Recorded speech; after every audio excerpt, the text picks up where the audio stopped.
Ponni serial எபிசோடில் பொன்னி காலையில் கடைக்கு கிளம்பலாம் அப்படின்னு சொல்லி கிளம்புறாங்க. அப்போ சக்தி எங்கே கிளம்புற அப்படின்னு சொல்லி கேட்டதும் கடைக்குங்க அப்படின்றாங்க. வீட்டில் தான் அம்மா ஒன்று சமைக்க சொல்லிட்டாங்களே, வேறு எதுக்கு வேலைக்கு போகணும் அப்படிங்கிற மாதிரி கேட்டதும் இல்லைங்க, அவசரத்துக்கு அவங்க தான் ஹெல்ப் பண்ணாங்க. நான் நேரில் போய் வேலைக்கு வரலன்னு சொல்லிட்டு வரேன் அப்படிங்கிற மாதிரி சொல்கிறாங்க. சரி நானே கொண்டு போய் விடுறேன் அப்படின்னு சொல்லிட்டு 2 பேருமே போகிறாங்க. அதுக்கப்புறம் பொன்னி வந்து ரோட்டில் நடந்து வந்துட்டு இருக்காங்க. அப்போ அந்த பேனரையும் போஸ்டரையும் ரவுடி பசங்க கிழிக்கிறாங்க. அப்போ கிழிக்காதங்கன்னு சொல்கிறாங்க. பொன்னியை பிடிச்சி தள்ளி விட்டுறாங்க. அப்போ அந்த பேனரை கிழிக்கலாம் அப்படின்னு சொல்லி போகும்போது பொன்னி வந்து அந்த கத்தியை பிடிச்சிடுறாங்க. அந்த டைம் கரெக்டாக சக்தியும் வராங்க. பொன்னி கையில் காயம் வந்துடுது. உடனே ஹாஸ்பிட்டலுக்கு தூக்கிட்டு போகிறாங்க. ஹாஸ்பிட்டலில் டாக்டர் சொல்கிறாங்க ஹெவி இன்ஜுரிலாம் இல்லை, லைட்டாக தான் இருக்குது, ஒரு வாரம் வேலை பார்க்காம இருந்தாலே போதும் அப்படிங்கிற மாதிரி சொல்கிறாங்க.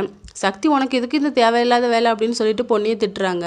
இல்லை பேனரையும் போஸ்டரையும் கிழிக்க பார்த்தாங்க, நான் எவ்வளோ சொல்லியும் கேட்கல, அதனால தாங்க அப்படி பண்ணேன் அப்படிங்கிற மாதிரி சொல்கிறாங்க. சரி அப்படி சொல்லிட்டு 2 பேருமே வீட்டுக்கு கிளம்புறாங்க. வீட்டில் இருக்க எல்லாருமே கேட்குறாங்க என்னாச்சு கையில் அப்படின்னு சொல்லிட்டு. பொன்னி வந்து திரு திருன்னு முழிச்சிட்டு இருக்காங்க. இதோட இந்த எபிசோட் முடியுது.